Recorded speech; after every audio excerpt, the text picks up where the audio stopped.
Assalamualaikum warahmatullahi wabarakatuh. Alhamdulillahirabbil alamin. Wa bihi nasta'inu ala umurid dunya waddin. Wassalatu wassalamu ala asyrafil anbiya'i wal mursalin wa ala alihi wa sahbihi ajma'in, amma ba'd. Yang terhormat Bapak Ibu pengurus Batko LPK Kecamatan Gajah Mungkur, yang terhormat Ustadz Ustadzah pengampu LPK Kecamatan Gajah Mungkur, dan yang kucintai santri LPK Kecamatan Gajah Mungkur. Pertama-tama, marilah kita panjatkan puji syukur kehadirat Allah Subhanahu wa Ta'ala, karena pada kesempatan kali ini kita masih diberikan kesehatan, diberikan nikmat iman Islam, sehingga kita dapat menjalankan ibadah di bulan Ramadan dengan baik. Tak lupa sholawat serta salam. Allahumma sholli wa sallim ala Sayyidina Muhammad wa ala ali Sayyidina Muhammad. Semoga senantiasa tercurah limpahkan kepada junjungan kita Nabi Agung Muhammad Sallallahu Alaihi Wasallam, yang kita nantikan syafaatnya di hari kiamat kelak. Amin amin ya rabbal alamin. Pada kesempatan kali ini saya akan menyampaikan untaian hikmah tentang kisah Uwais Al-Qarni, keikhlasan menolong orang tua dan taat kepada Allah. Uwais Al-Qarni ialah seorang pemuda yang hidup pada zaman Rasulullah. Namun sekalipun ia belum pernah bertemu dengan Rasulullah, karena ia memilih merawat ibunya di Yaman. Uwais Al-Qarni ialah seorang pemuda yang sangat miskin. Tubuhnya memiliki penyakit belang atau sopak.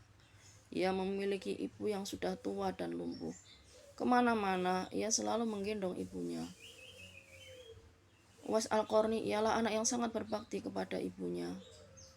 Uwais Al-Qarni selalu memenuhi permintaan ibunya. Namun ada satu yang sulit ia penuhi, yaitu permintaan ibunya untuk ibadah haji ke Mekah. Uwais Al-Qarni termenung, bagaimana ia bisa memenuhi permintaan ibunya untuk haji ke Mekah, sedangkan jarak antara Yaman ke Mekah sangatlah jauh. Ia tidak memiliki perbekalan dan juga kendaraan untuk ke sana. Lalu Uwais Al-Qarni membeli seekor lembu. Ia membuatkan lembu itu kandang di atas bukit. Pagi dan sore ia menggendong lembu itu naik turun bukit. Orang-orang Yaman heran dan menganggap Uwais Al-Qarni orang yang gila. Uwais Al-Qarni gila, Uwais Al-Qarni gila, itu kata mereka. Ternyata Uwais Al-Qarni melakukan hal tersebut ialah untuk melatih otot-ototnya agar ia bisa dan kuat untuk menggendong ibunya dari Yaman ke Mekah. Berbulan-bulan berlalu, terbentuklah tubuh Uwais Al-Qarni menjadi kekar, ototnya menjadi kuat. Tibalah saatnya ia mengantar ibunya untuk beribadah haji ke Mekah. Ia menggendong ibunya dari Yaman ke Mekah dengan berjalan kaki, melewati padang pasir yang tandus dan ganas, serta panasnya luar biasa. Atas izin Allah, sampailah Uwais Al-Qarni beserta ibunya di Mekah. Ketika mereka tawaf di depan Ka'bah, ibu dan anak ini berdoa, "Ya Allah, ampunilah semua dosa-dosa ibu." Begitu doa Uwais Al-Qarni. Ibunya terheran-heran, lalu bertanya, "Bagaimana dengan dosamu?" Begitu tanya sang ibu. Lalu Uwais Al-Qarni menjawab, "Apabila Allah mengampuni dosa-dosa ibu, Allah akan memasukkan ibu ke dalam surga. Cukuplah ridho ibu yang akan memasukkanku ke surga." Begitu jawab Uwais Al-Qarni. Bertahun-tahun berlalu, tibalah saatnya hari wafat Uwais Al-Qarni. Pada saat itu, banyak sekali orang-orang asing yang mengurus jenazah dan pemakamannya. Orang-orang di Yaman heran, siapa sebenarnya Uwais Al-Qarni? Karena sehari-hari ia hanya bekerja mengembala domba dan onta.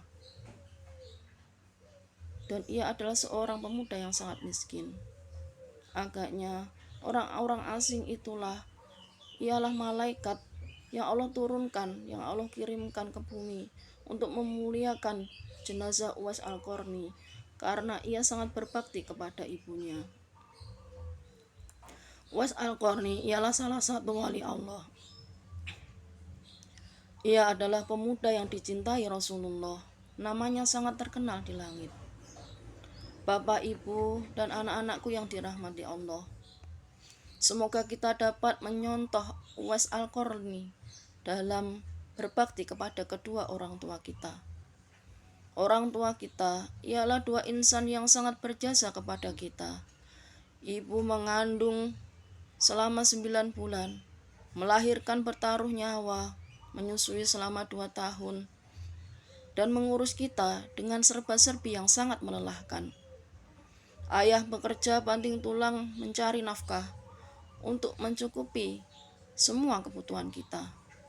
Keduanya mendidik kita dengan penuh kasih sayang, agar kita menjadi insan yang soleh-solehah, yang taat kepada Allah, yang insya Allah selamat dunia akhirat.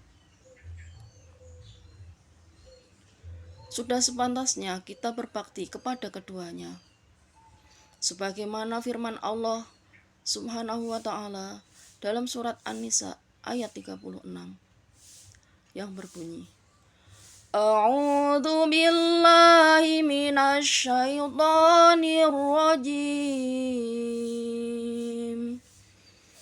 Bismillahirrahmanirrahim. Wa'budullaha wa la tusyriku bi syai'an wa bil